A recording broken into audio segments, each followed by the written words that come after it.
Something feels different in Houston right now. You can feel it in the air, that quiet tension that comes when a Super Bowl window is wide open. We aren't just looking for bodies anymore. We're looking for the pieces that finish the puzzle. There is a specific kind of pressure building inside NRG Stadium as rookie minicamp begins. For the real fans, the ones who stayed through the dark years, this isn't just news, it is our future. Make sure you like and subscribe to stay with the faithful. Because honestly, these next few months will change everything. Now we have to talk about what is actually happening behind the scenes, because the interior of this line is where the season will be won or lost. Nick Caserio didn't just pick names out of a hat. He went and got Keelan Rutledge at 26 because there is a glaring question mark at the center of our offense. But here is the thing that nobody wants to say out loud yet. If Rutledge doesn't walk into camp and immediately look like a seasoned veteran, we are looking at a massive risk. The team has Jake Andrews sitting there, but the investment in Rutledge tells a different story. It tells us that the front office might be ready to move on from the status quo. It is about pro-ready traits and finding someone who can handle the mental load of protecting CJ Stroud. And honestly, it doesn't stop with the offensive line. When you look at the defensive side, the departure of our veteran interior defenders has left a void that Caden McDonald is expected to fill. He was a force at Ohio State, a projected top-tier run defender, but there is a hidden tension there too. He is moving into a wide 9 front, and that transition is never as easy as the experts make it sound. If he struggles to adapt to the spacing and the speed of this specific scheme, our run defense could become a liability overnight.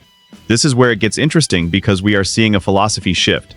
We are moving away from safe, veteran stopgaps and leaning into high-upside youth. It is a gamble that could define the DeMeco Ryans era. We are asking these kids to not just play, but to dominate from day one. There is a case to be made for both of them starting, but the why they won't is what keeps me up at night.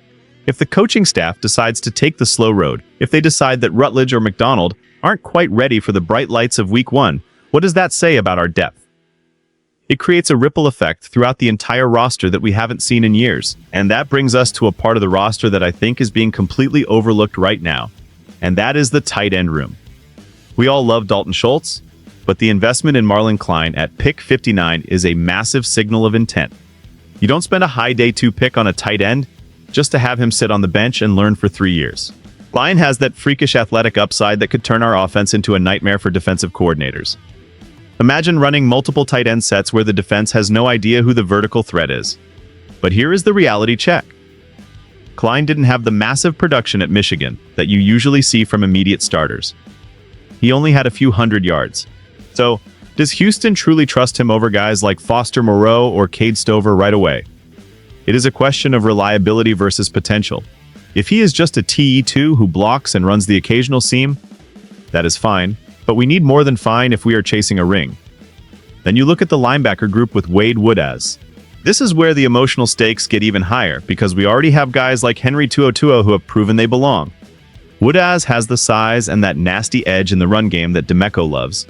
But overtaking a starter in this system is like climbing a mountain. If Woodaz is ahead of schedule, it changes the entire geometry of our defense. It allows us to be more aggressive and more versatile. But if he is just a special teams contributor, we are still relying on the same core that had ups and downs last year. This is the danger of the draft. We see the highlight reels and we get excited, but the transition to the NFL is a cold, hard reality. Every single one of these guys is fighting for their professional life while trying to learn one of the most complex defensive systems in the league.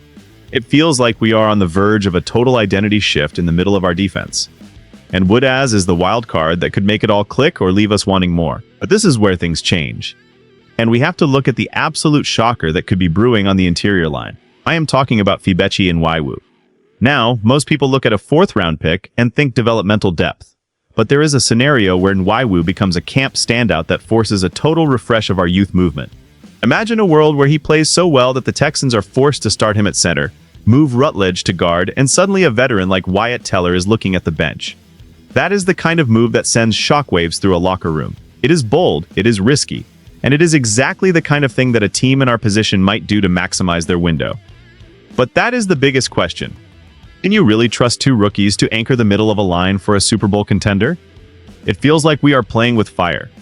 The dream is that they both hit, and we have a cheap, dominant interior for the next 5 years. The nightmare is that they look like rookies, they miss blitz pickups, and our franchise quarterback starts seeing ghosts. This is why the why they won't section of these reports is so vital to understand. Nwaiwu is powerful, but is he ready for the speed of an NFL pass rush? If the staff thinks it is premature, then all this talk of a youth refresh is just noise. But the tension is real because you can see what they are trying to build. They are trying to create a culture where nobody is safe and the best players play, regardless of their paycheck or their draft slot. This creates an atmosphere of intense competition that can either forge a championship team or create cracks in the foundation. We are seeing a high-stakes game of chess being played by Caserio. Every move with these 4th and 5th rounders like Woodaz and Wawu is designed to put pressure on the veterans. It is about making sure that nobody gets comfortable. Because the moment this team gets comfortable is the moment we stop being contenders. This is about the future of the franchise, and it is happening right now in the shadows of minicamp. I'm going to be honest, the wide receiver room is what actually worries me the most when I look at these rookies. We have Lewis Bond coming in as a 6th-round pick, and on any other team, he might have a clear path to the field. He has that unique route-running ability and the experience of being a featured target at Boston College. But here, he is walking into a room with Nico Collins, Jaden Higgins, and the human highlight reel Tank Dell. And that is where the emotional loop starts for me. We want these young guys to succeed, but where do the snaps come from? If Bond is actually a surprise offensive weapon, does that mean Jalen Noel or even Tank Dell loses reps? It is a crowded house, and there is only one ball to go around. And you look at the secondary with Kamari Ramsey, he has the versatility and the mentality that this coaching staff obsesses over. He could be an impactful starter in almost any other secondary in the league. But our back 5 is virtually locked in.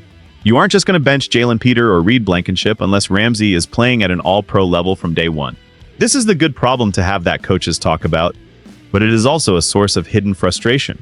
You have high-caliber talent sitting on the sidelines waiting for an injury or a mistake just to get a chance.